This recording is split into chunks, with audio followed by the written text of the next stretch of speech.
Hello there, Seamus. Hi, Pierce. How's it going? Not too bad. Welcome back to another Is That So Oh, podcast. wow, we're including the name now. Yeah, I mean, Yeah, we have to, yeah. get that brand Is out that there so? and stuff. Is that Is that, so? oh, Is That So? Is What a that good so? name. Oh, It's just me and you today. it's Just kind me of and you, catchy. baby. Yeah, it is just the two of us. Kind of, some would argue the best kind of ones. Some would argue against that. Yeah, I'm sure. they'd be right.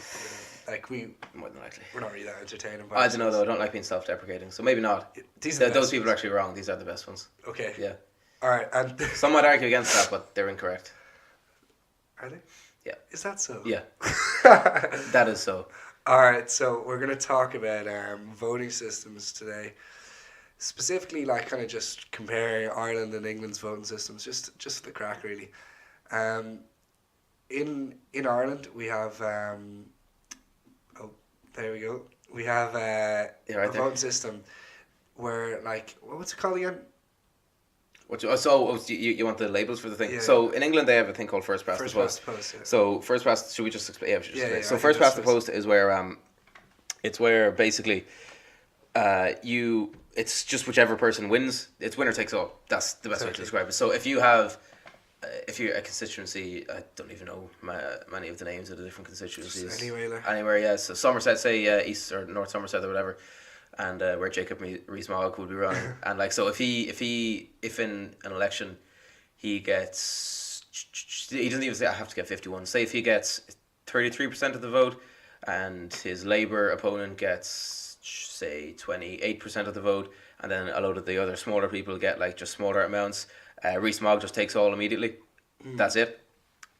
Which is crazy. Like, you think about it, like in terms of like a pie or a pie chart or whatever. You think like maybe 50% of the vote represents 50% of the people's views. That's cool. No, you could win on 10% of the vote Yeah. if it's really split up. Yeah. You know. And so obviously that kind of spider webs out. So a good example of this is if you look in I can't remember which general election it was. I think it was the 2015 one. Yeah, I think it was the 2015 one where the Conservatives just became absolutely dominant. UKIP only got one seat in the House, and I'm sure many people were happy about that. But UKIP actually got 13% of the overall vote in the entire country. So 13% of the vote got one seat in the House of Commons, which I think has 650 seats or something Yeah. along those lines, right? So tiny percent, like so clearly, so basically what happened there is no or very few UKIP candidates actually won wherever they were, but like the party overall got quite a few votes. And in Ireland, I'm after remembering, it's Yeah. proportional representation. Yeah. Is the name of the voting system over here, and that's a little bit different, right? So, say I'm voting for someone, and they don't get in, right? I've voted in my voting card for like number 1, number 2, number 3. So after my vote for number 1 doesn't get in, my vote then turns to number 2. So then, like, my second candidate might not represent all my views. He might represent some. So, like, that's better for me. So then he can go on or she can go on and they can win or have a better chance of winning. Whereas in the British one, it would have just been my vote is wasted now, and that is, it doesn't have any way at all. So, like, it's proportional representation has a much better rep because a lot of people are more happier rather than just some people being very happy. Yeah. So it's I get there's different ones in different countries as well, but I guess it's useful just to compare the two, to compare and contrast. I think honestly, I think what happens here a lot of the times is you'll find older countries that haven't gone through some period of reform, usually have the older style of just first past the post. So for example, proportional representation is very popular in Europe, but that's because so many countries have gone through so much turbulence the last few years. Ireland is actually a relatively new state, obviously. France has gone through its new republics. Germany obviously has been split up and recombined, and like democracy has fallen and come back there. All sorts of stuff like that. Same in Spain. Spain was a dictatorship for a while, then it got out of that. I think Spain is a different voting system though. Again, yeah. And America has a different voting system as well. I think Spain's one is like you have proportional representation, and then there's an upper tier of it where it isn't proportional representation. It's first past the post kind of thing. Yeah, I remember somebody trying to explain this to me one day, and it was like the party that comes first very rarely actually wins in Spain because the other parties gang up on them or something like that. Yeah, I'm not actually, yeah. I won't speak on it because I don't actually know how that works, but Seems very dysfunctional. But then the American one is crazy. Well, it's federalized. So yeah, yeah, so it's each state. It's not even like each people get. Each person gets a vote in their state, and then the states get a vote. And it's yeah, like the states have X amount of electors, and the electors cast their votes. Then after that, yeah. The electors don't even necessarily have to go what the state has no, voted. that's the weird thing in America. It's purely a moral thing. The electors aren't mandated by law to go by what the state says. So technically speaking, in America, you could have the you could have the vote just entirely overturned. So say Trump won this. Obviously now, Hillary Clinton won the popular vote. But actually Trump won the vote. But that's just like that's irrelevant because they were both running to win within the system. So Yeah. they should have known that's how they win. They weren't going for the popular vote. So that's just not a good piece of argumentation anyway. But it could have been that if they wanted to, some of those electors could have just decided, nope, not going to put Trump in, and just voted against it. The whole reason for that is the electors were originally like, back when there wasn't even email, like when there wasn't like a ready way of transporting which state had what vote. They used to ride on horseback to Washington DC and deliver the vote, and that's what their purpose was. And then it's just a hang up from that. So these people are just still there, even though they don't need to be. It's just a hang up, just like the English political system, like the constituencies and the first past the post is a hang up there too. But yeah, so the voting systems all around the world can have like a huge impact on how elections turn out and what way the people's views are represented. Yeah, it's interesting because I think often, so I won't say everybody or even a majority of the population thinks it's all like, but I think just when you think about, I live in a democracy, it's very easy to just think that you live in a direct democracy, or that's, if you're not thinking about it hard, that's just kind of how you conceptualize it in your head. So it's like, I vote for this person, then whoever gets the most amount of votes gets in. But that's a direct democracy. That's not at all how any Western government works. That's kind of crazy thing about it, isn't it, though? Like that your democracy, your version of freedom could be diluted by a structure. Yeah, and it is. Because, so, the original democracies were direct democracies. So the original Greek Athenian democracy was literally everybody comes along. And now there was restrictions on it. There was only like I think it was only landowners could vote and stuff like that. But it was just literally men as well, no? Yeah, only men. And it was literally just they all come in and cast their votes, and whoever gets the most wins. But yeah, it's I think this is something that really is one of the reasons people get quite jaded with democracy sometimes, and like feel like the West is in decay. Like, it's very easy to feel that like nobody's voice is being heard, and it's because it's not a direct democracy. But I just don't think direct democracies are even compatible with modern society. I think there's too many people for direct democracy to work. So certainly our systems we have now aren't perfect, but I think they're better than what people would see as a pure democracy. Or just like one vote for one person, and that person rules over completely. Like, yeah, it's because it's mob rule pretty much, and I think that works very effectively in small tribal groups. So 200 or 1,000 people that can vote very well. Yeah. But when that's kind of what constituencies are. Yeah, exactly. Yeah. It's like each constituency is, you can count that as a person, say, and so that would, if that votes as one person, you know what I mean. So in a tribal system, you would just elect. Yeah. But I think it's very naive to think that any voting system isn't going to be complex. We're a small country, and still by its nature going to have to be incredibly complex because there's 4.5 million people voting. But even the fact that like you could somehow construe a voting system to your political party's favor in a way that they don't have a choice, like if you can gerrymander the I was about to say if you can gerrymander the constituencies, which is for anyone that doesn't know, like kind of slice them up into places where, say, blue party votes here a lot more and then red party is there. Well, if we're going to chop this up so then a lot more of the blue party is in it and there's only a tiny bit of the red party, and we're going to do that for all of them, so then there's going to be a lot more blue people in these big constituencies, or small depending on whatever, so then our party will get in. Or if you do it like a poor system and then you have a first past the post, you're rigging it like so well just for your party. And like I know that's not conventionally done, like it's just a hang up, but if you can manipulate it from your party, it's really good. Yeah, well, it's style.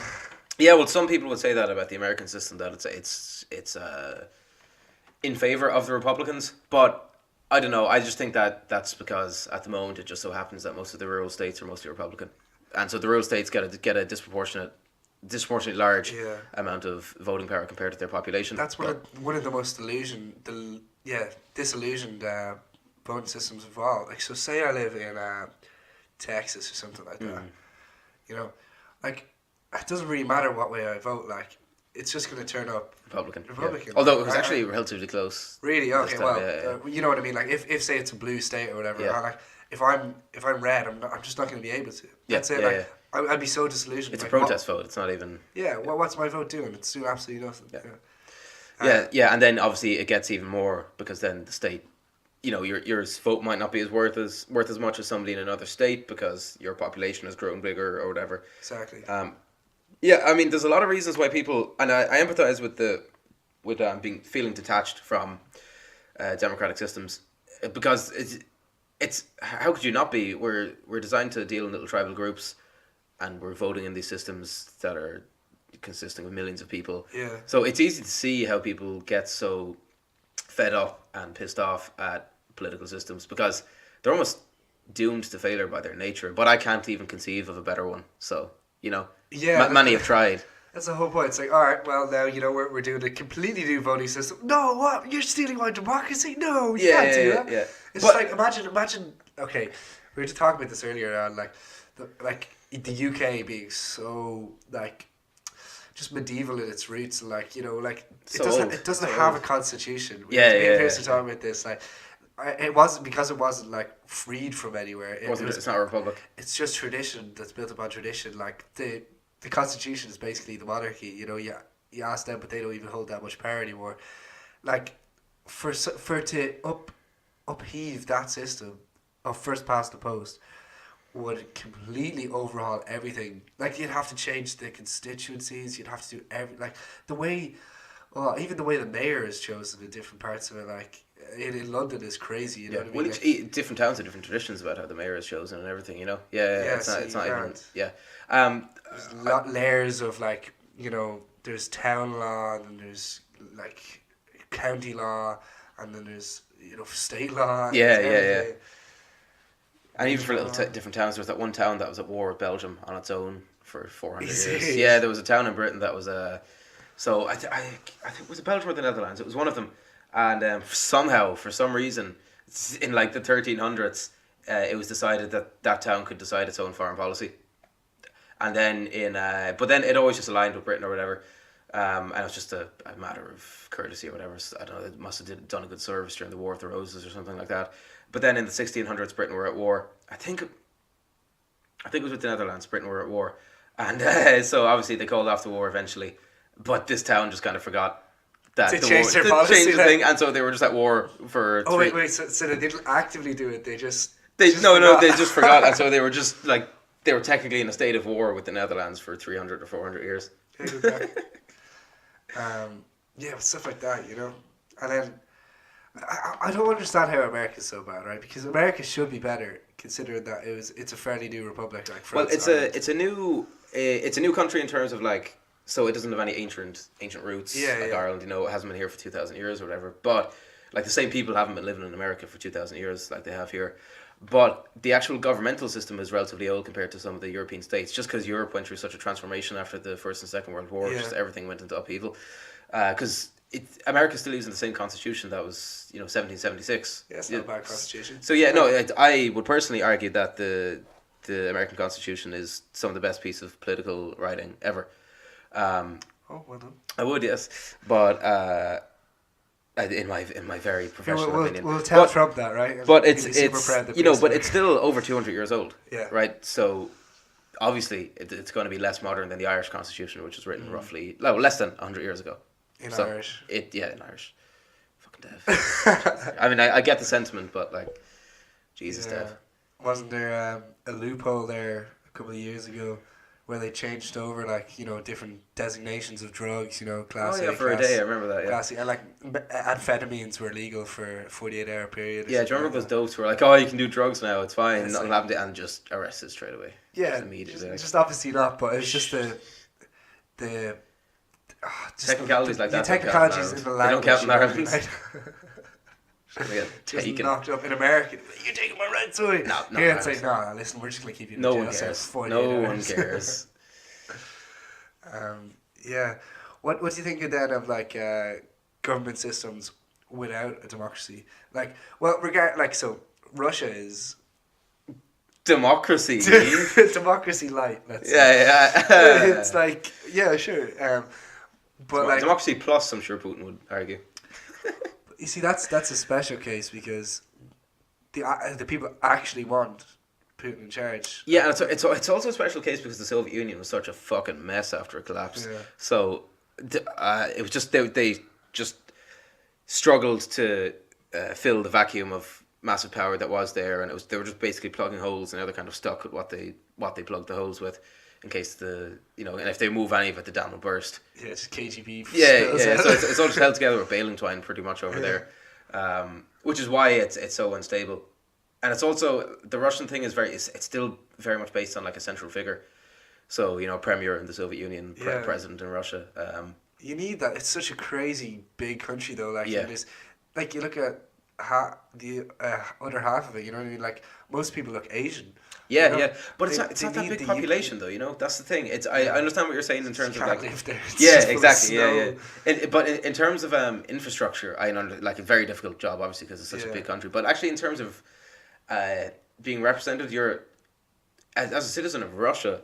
If it's an actual democracy, if it was, you would be better represented than a citizen of the United States because it's 360 million in the United Yeah. States, there's 140 in Russia. So Yeah. like your vote counts for more, but obviously your vote doesn't count for much. Yeah.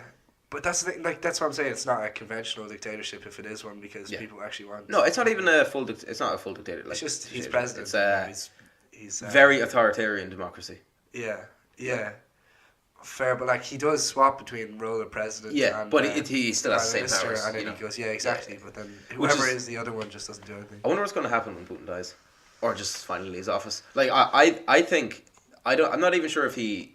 I think he still wants to be there, but I think a part of the reason he's there is because he's made a lot of enemies, and if he steps down from power, he won't be able to protect himself anymore or protect his family. Yeah. So he kind of needs to stay there as a matter of survival. Do you think that? A little bit, I yeah. think he's just kind of feeding off the power. Well, there's that too, but he's been there so long. I'd imagine He's tired. I imagine 20 years trying to hold such a fractured country together, and when he inherited it, it was extremely fractured.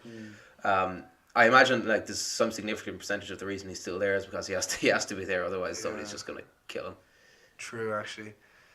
I read something about these farmers who lived in Russia there recently, and they just didn't know World War II happened.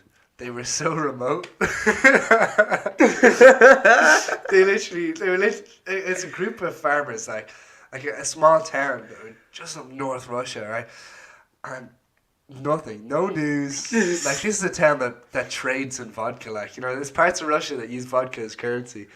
Like didn't know. It's like what do you mean like after the Great War? This is the Great War. No, this other one that happened. The Tsar's still in charge, right? Yeah, everything's fine, right? And they didn't know, like not recently. But Yeah, like, back then, yeah. I don't know, 80s, 90s or something. There's been a few cases that way. Well, with Russia, it happens sometimes because it's such a big country. So, like, there was Yeah. that one thing that I don't know if you ever heard the Tunguska event. I think No. it was in the 1910s to 1920s. I can't remember what the exact year was, but a huge meteor hit Russia and it blew away an entire forest. Like, if it hit Moscow, there just would not be a Moscow anymore. It was huge. This meteor, it was like 100 meters wide or something when it hit. So, a big meteor, and just. Nobody knew about it for years. Oh, they just nobody knew. Like people heard a big explosion in Norway. They could hear the sound around the world. The shockwave traveled around. They saw lights in the sky, but nobody really knew what it was. They just kind of. Yes, that's meteor. Yes, meteor. There could have been just peasants living where that meteor hit, and there's no evidence of them at all now. All gone. Could have been an entire town there. All gone. And there was that other Why is Japanese. there so many meteors in Russia? Oh, man, it's so big. Where else are they going to hit? Africa and Russia. And like, there's just so many cameras in Russia that they get seen. Yeah, I suppose. That one over that town a few years ago was crazy though, wasn't it? Do you remember that? Yeah, you can see it. Like everybody has like those dash cam In Russia, because the police they're are crazy drivers. dead Yeah, corrupt. yeah. But they just catch them all the time. What were you gonna say about the Japan? Oh well, yeah, there was that Japanese soldier who didn't realize the war had ended for 10 years. He was camped out on an island. Oh, I read about that. Yeah, as he well. was just camped out on an island and didn't refused to believe that the war was over. And he would like, if anybody tried to come and apprehend him, he'd like shoot them or shoot at them and stuff.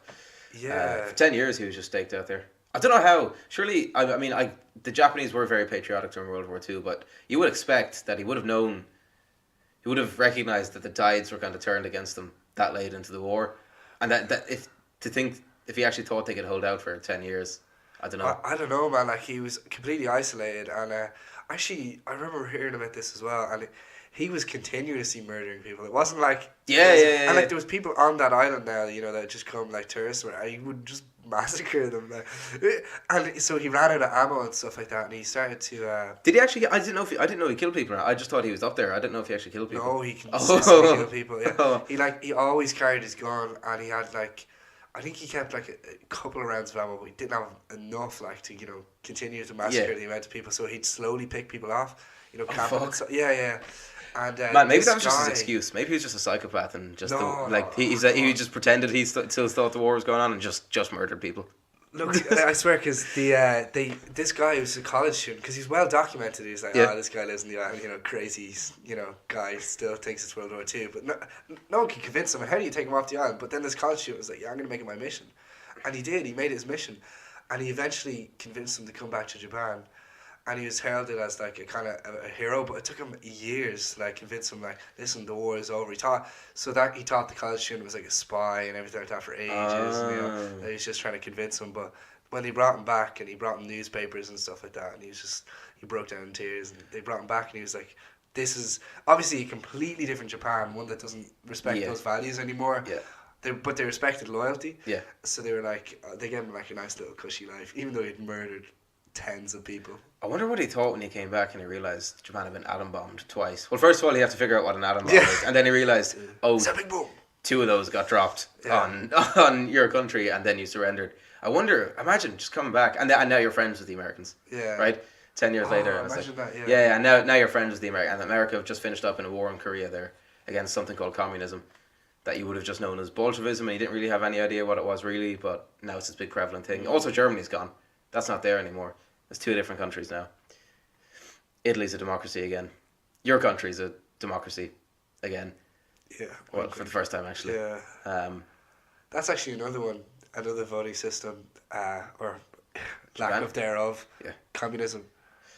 Oh yeah, well Yeah. it's interesting. So in China, like they still vote in China, but you can only vote for members of the Communist Party. So Yeah. but it's almost like being just a member of parliament. Didn't the Chinese ruler make Yeah, himself dictator now? Xi Jinping, he did not officially, but like he did upload a law so he can stay in power for quite some time yet now. Interesting. He's a very effective leader, Xi Jinping, in terms of just in terms of surviving. Like he's a very good he's a political animal. He's very effective at his job, but I don't know if I don't think that's going to be good for China in the long run. I think that's going to cause a little bit of social upheaval down the line. They kind of once a ruler's been in power long enough, like regardless of how effective he is, they get twitchy. He or she. Yeah, and it's just well, the population gets twitchy as well because they're just. No, that's what I mean. Yeah, they're yeah. like, well, we don't know what we're missing, kind of thing. Yeah. But China's not even really communist anymore. It's communist light as well. Like lots of trade going on. They still certainly the politicians will still evangelize about the values of communism and stuff, but in terms of their actual practical economic policies, it's very capitalist. It's almost, I would almost compare it more to Mussolini's original idea of fascism in Italy. So that it's like large corporations. So it's like large semi-state corporations is what consists of most of the economy in China, for the most part, as far as I know anyway. And that's kind of was the original. I'm not saying they're fascist politically, but like economically, that's kind of a fascist model. Yeah, well, that's one of the worst democratic systems. That if they can only vote for one political party. Yeah. So you're only able to vote. As far as I know, you're only able to vote for members of the Communist Party. Yeah. Oh yeah, you can have liberals like in China. Yeah, no, absolutely not. That's crazy. And then in North Korea, obviously, you got a great voting system there. Yeah, feudalism. God King.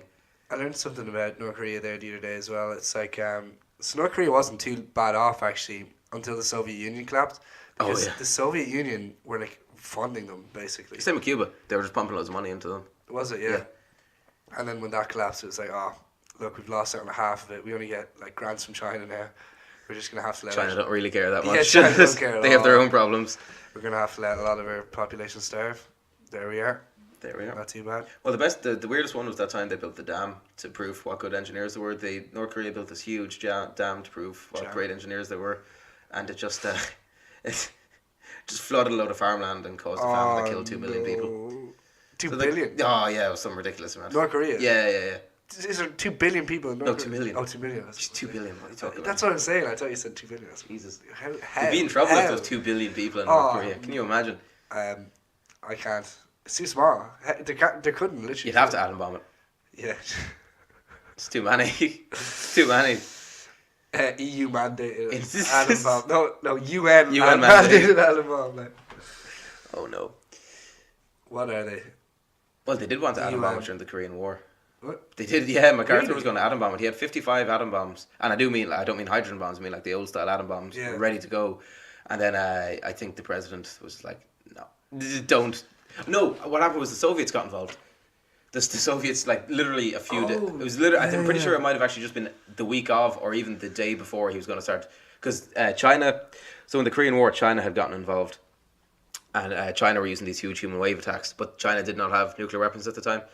So MacArthur was just like, okay, they've got these massive amounts of infantry, massive amounts of people that they're throwing at us, but they don't have any nuclear bombs. So we could just destroy the entire Chinese army in one swoop here with these bombs.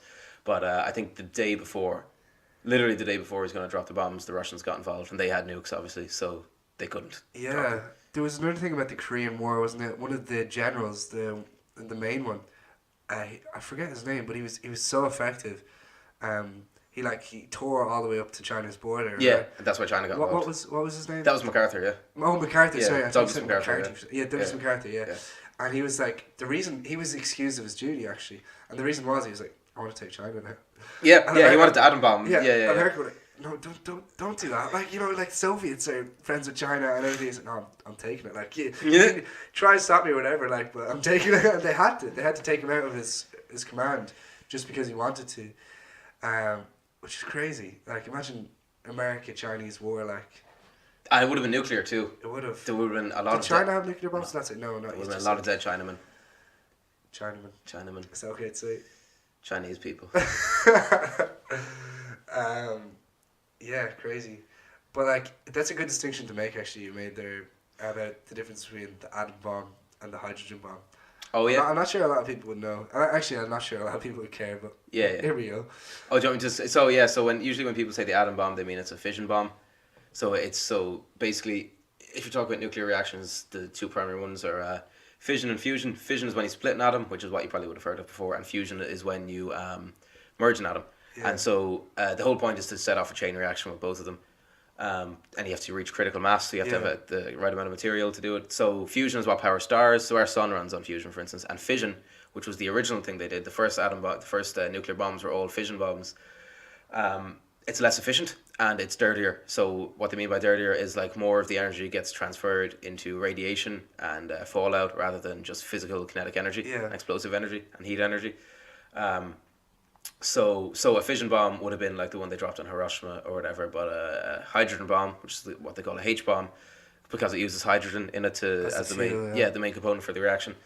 That they'd be much bigger than anything that was dropped on Japan during World War II. But basically, the interesting thing about it is, in order to reach the critical temperature, you need to have a fusion reaction. You need to use a fission bomb. Yeah. So there's a smaller fission bomb. That's why they have a double flash. There's a smaller fission bomb that goes off first, and that detonates the fusion. There you go. Yeah, it's kind of like imagine you have a rock and you split it in two. Like, that's the fission. You get an axe and you split it in two, and both of the rocks are really hot, right? But there's a big spark after you hit the rock and all heat energy and stuff like that. That's the fission, and then that makes loads of other rocks explode and stuff like that, right? The heat from that causes all the exactly. The energy all around it does that. Okay, and that's what happens in nuclear power plants. Like that's where all there's like uranium. That's used, and then there's polonium and stuff like that. Plutonium. And plutonium as well. That's left over, and that's why there's so much bad stuff. But so with the old style bombs, there's a lot of waste, Yeah. And that's why so many people couldn't live there for years and years after. It needs to be cleaned up and stuff like that. Where the H bomb, much more. It's a bigger explosion. much more green because it doesn't leave that much behind because all the fuel gets used up. It all just kind of is the opposite process. It's a more efficient reaction. Yeah, two separate things put together make energy. Yeah. And then that's it. Yeah. So, but it's also like 10 times more powerful. Never been used in warfare. No, thank God. Yeah. So if you're ever wondering, the sun is basically just this giant, constant nuclear explosion. For all intents and purposes. Yeah. That's what heats you when you're outside. How nice. Lovely. That's what makes you feel warm. Yeah. Big nuclear. That's what I don't like. There's so much hang up on nuclear stuff. Nuclear energy, yeah. Like, If it's handled right, look, this is my argument with nuclear energy, right? There have been 3 major nuclear disasters in history. You've got 3 Mile Island, which was that most people don't even know about. It was in the US. You've got good cover up. yeah, this is what you call it, Chernobyl, and you've got Fukushima. So 3 Mile Island was an experimental reactor. So okay, it broke down. It was bad that it broke down, but it was experimental. No offense to them, but Sellafield as well, man. Did Sellafield have an issue? Yeah. Oh, I Yeah, do remember really this bad. actually. Yeah, but it wasn't a major. Like it think wasn't like a disaster. I think it was to do with the waste, though. I don't Yeah. think it was a meltdown. Yeah, it was how they were disposing of the waste in the Irish Sea. Was that it? Yeah. Yeah, most irradiated sea on Earth now. Woo! But so then so Chernobyl, no offense to them, but shitty Soviet engineering, and also the main problem with Chernobyl, honestly, was that it was an older reactor, I think, and also it's an older reactor compared to modern times now, Yeah. and also they decided to do a full scale test to make sure the reactor was working properly, and they did it when there was only one man in the control room. So he literally physically couldn't. He did his best, but he physically couldn't Overturn the... he couldn't even reach to press all the buttons that he needed to at the same time to stop it from going into meltdown. So it did. And then Fukushima. No offense to Japan, but who thinks it's a good idea to build a nuclear reactor on the coastline of the country most prone to devastating tsunamis and earthquakes on Earth? Like that was. I know they built it as securely as possible, but that was just asking for trouble. But in fairness now, where can they build it? Like Japan is an arc of volcano. But surely build it like not on the coast, right? Like beside a mountain lake or something.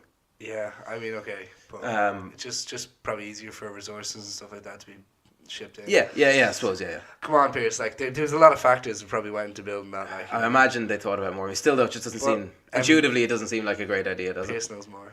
Yes, I always know more. But anyway, nuclear gets a bad rap for that, and it's honestly, when it's handled right, it's pretty safe, Like, and France. it's much cleaner. It's much cleaner than anything else we use. Look at France. They've never had a nuclear disaster. The most nuclear country in Europe. Yep. World, possibly? No, America, surely. America or Russia. Do they have a lot of nuclear plants in America? America, yeah. I think it's 20 or 30% of their power. Wow. I think.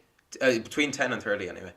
I know it's a big margin, but it's still quite a bit. I think Russia have quite a few, and China are building more. China are actually doing really interesting research on nuclear power.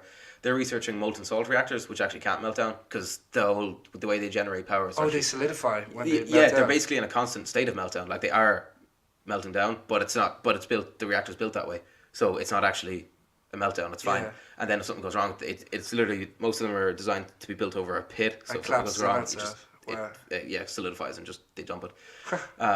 And they're more efficient as well. But any of the modern designs for modern nuclear reactors are so much safer than the ones that were built in the 50s, which is most nuclear reactors. Yeah. And we've only had 3 major disasters with the ones built in the 50s and 60s. So I just think as once we start to run out of fossil fuels as well, it's not, forget global warming or whatever, as soon as we start to run out of fossil fuels, we're just going to have to transition to nuclear. There's you see, fission is okay, but fusion is where it's at. Like so. It uses hydrogen and deuterium, which is like another isotope of hydrogen, and they're the most common things in the universe. The most common materials on like different planets, on asteroids, everything, right? But it's obviously very hard, and the reason it's very hard is you need like a big kickoff, like a fission bomb. Yeah, and it needs to be a huge temperature as well. But when you do it, the byproduct is water. Yeah, you could power if you got a. In the ideal situation where you got a perfect fusion reactor, you could power the entire world off seawater, and not even that much seawater, a little bit. It's crazy. Yeah. Well, see, the problem with fusion is, as I was saying earlier, you need a big amount of heat to trigger it. So it's usually over 100 million degrees Celsius, and so you have to contain that. Yeah, right? How do you contain it? Well, the only way they really figured how to contain it properly is with magnetic fields. But then you have to make these really complex magnetic fields, and they have to be perfect. There can't be one flaw in this magnetic field at all. Yeah. It has to be maintained for as long as the fusion reaction is going on. Otherwise, the thing will just melt. It's not that it'll cause an explosion or radiation or whatever, but the reactor will just break. Yeah, the actual stuff. Yeah. But I think we saw a graph there recently as well. It was of how much money would you have needed from the 80s when they were like starting to Look into fusion. yeah, Yeah, yeah, yeah. starting to look into it then. How much money would you have needed and to like actually make it achievable? And like you might say, oh well, they could have come across a lot of milestones that they could have like been delayed by. But like realistically, if you look at the trend of progress in technology, you can get an accurate representation of when it was going to be achieved, and it would have already been achieved if they just used the American military's budget. And even if now at this stage, actually 2018, if they used half of the America's budget, it would have already been military budget. It would have been achieved. Not worldwide military budget. All of Or it. even For sustainable energy in the entire world. even if they'd used and it's, you can't just blame America for this, because Europe could have done this, Russia could have done this, China Yeah. could have done this, but even if you look, I think that graph was specifically to do with America, and even if you look at, they had the proposed amount of money that they would put into fusion, and it still would have been done by now, but they Yeah. didn't put that much money and just dropped off Oh, entirely. really? Yeah. You could, if you gave them, like, it sounds like a lot, but if you gave them NASA's budget, they could probably get it pretty soon. Because apparently, I haven't entirely researched the science on this, but apparently, the larger you build the reactor, the less the problems get. Yeah, I'd The say easier that. it I'd is say to that's do the true. problems, to fix it. It's the same with fission reactors. The larger the reactor is, the easier it is usually. Yeah. Just the less complex it is. So if you just had enough money to build a really big one, you could probably crack it pretty quick, which would be fantastic, because I think a lot of the world's problems could be solved by just having a big sustainable source of energy. Yeah, I don't even know. It's so advantageous for them to do it, even if it was just America, because then they could just sell the energy. It's such a Imagine strategic resource, though, imagine- even in a military context. renewable Just energy, fantastic. constant, Constant free. power. Yeah, you're not relying on fossil fuels or you're not relying on anything other than Yeah. water, pretty much H2O. Oil crisis, goodbye. Goodbye. Teslas all around the world. That's it. Electric cars. Why? No, you probably couldn't do it for military vehicles because batteries just aren't efficient enough. But like, yeah, you could produce. But like their own oil reserve would be enough to keep them going Yeah. for a long time. Yeah. Yeah, even just with that. Oh yeah, well, Actually, the amount of shale oil they can get as well now. pretty much every country that has a coastline could be fine for Yeah. like the oil reserves if they just use mostly electric stuff. Then just use for plant machinery. Yeah, and even Stuff just use like fracking for the military purposes. Gotta love fracking. Gotta love frack. That's two things. Like I never understood why they didn't put more money into space and more money into fusion. Just those two things. Like, Well, you can see why space, right? Because it's because if you look at NASA, if you just objectively look at Yeah. how much it's given for to how much it's taken, then you know. Well, there was no immediate military priority for NASA, right? So are you talking in terms of like the U.S. military? Why didn't it do more with space? I'm talking about the budget of countries, not just even Oh, just yeah, US. Like yeah. so for NASA specific, NASA invented Velcro, they invented bifocal lenses, they invented like so much stuff. Like just by like byproduct of trying to like solve problems with space, and they taught us so much more about Earth here and like how we're affected.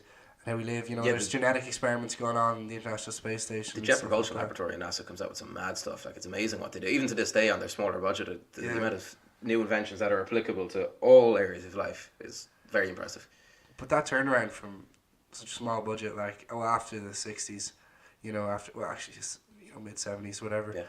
it's crazy. And then like you've got fusion, which is just like after you like so if you put all the money in, and then after that you don't have to put any money in, and you've got like okay. So we put a lot of money into it, but now we get the return back. It's like the thing with solar panels. When you're building your house, you buy them, you have them, and then you're groovy for the rest of the Man, honestly, what I think is going to do it for fusion is when some oil company finally decides, all right, looking long term here, what's going to make us most of the profit in the future? And because watch, like if a company cracks fusion, that's it. They're the energy dominance by the next decade. Yeah. Lockheed Martin and Boeing are doing quite a bit of research. Yeah. They're private. fusion. They're private space. Yeah, they're aerospace, Yeah. but and a lot of others. They're kind of like Amazon or Apple. They're one of those companies that have gotten so big. Samsung, actually, they're one of those companies who've gotten so big they're not really sure what they do anymore. They seem to do most things big, I want Amazon Big fusion reactors. Yeah, big Amazon fusion reactors. Yeah. In the home, keep you toasty. Oh, Yes. Can't wait. Jeff Bezos just in the hologram be like, it's gonna be okay. You're out. You can't see outside anymore. You're locked in. Amazon just feeds you everything. You go. It's perfect. Amazon fusion reactors. Man, I'm okay with that future. As long as they crack fusion, I'm alright. I don't care who does it. But anyway, yeah, for all those corporations that are listening to this podcast, just go crack fusion. Energy dominance. I'm telling you, you'll be the richest man ever until people start pulling down asteroids to mine. Then you won't be. But you'll be the second. So. Oh, but you'll have plenty of energy to mine the asteroids. Yeah, I suppose you could do that too. Then you could just, I don't know, God Emperor at that stage. Yeah, imagine space travel with nuclear fusion as well. That's the Or even space travel with wind. Actually, NASA have a really interesting, very, very miniaturized nuclear fission reactor that they're... Fusion? No, fission. Oh. That they're planning on using to support habitats on Mars and different worlds. How small? Very small. They call it the kilowatt, so it's in KILO, like kilogram, kilowatt. Yeah. I can't remember how much power it outputs. And Did you put it in your pocket? No, but you could strap it on the back of a pickup truck. Really? Yeah, Wow. it's very small. And now it's only enough power to power 1 or 2 houses, say, here on Earth. But you don't actually use that much electricity when you're making some habitat in space. It actually doesn't use that much. So you can bring a few of those with you and complement them with some solar panels, and you can set up some pretty hefty stuff. Do you just shovel in uranium, or what's the correct way? I don't know how. I think it is uranium. Yeah. Just top it. I think it might be more of a nuclear battery than a nuclear fission reactor. Oh, I see. But I'm not actually sure. I'll come back to it. We should do a podcast on just stuff like that. Which? I don't know, just like space technology, just like the concepts of like near future technologies. Yeah. Yeah, that'd be good. There you go, guys. You're gonna get that sometime soon now. Maybe. Have that spark in my head. I have to do a bit of research first, so I'm not just babbling to you. But I think that's a nice place to tie it up. Actually. Yeah. Started talking about phone systems, ended talking about fission and fusion reactors. Man, I think that encapsulates us as people fairly in a nutshell there. Something about Amazon as well. Yeah, Amazon as well, corporations. What were we missing? We were missing a debate on like the ethics of dropping the bomb. Oh, and the ethics, and like and how that compares us to like the old legends of God and the Bible or whatever. I mean, we could do that. I don't have enough energy to talk about that. No, I feel like this would be a short podcast, and we'll save that one for another day too. Perfect. Well, listen. At the end of the day, it's night. If you're sick, you won't be well. If you're listening to this for your martyr, see you now. Goodbye.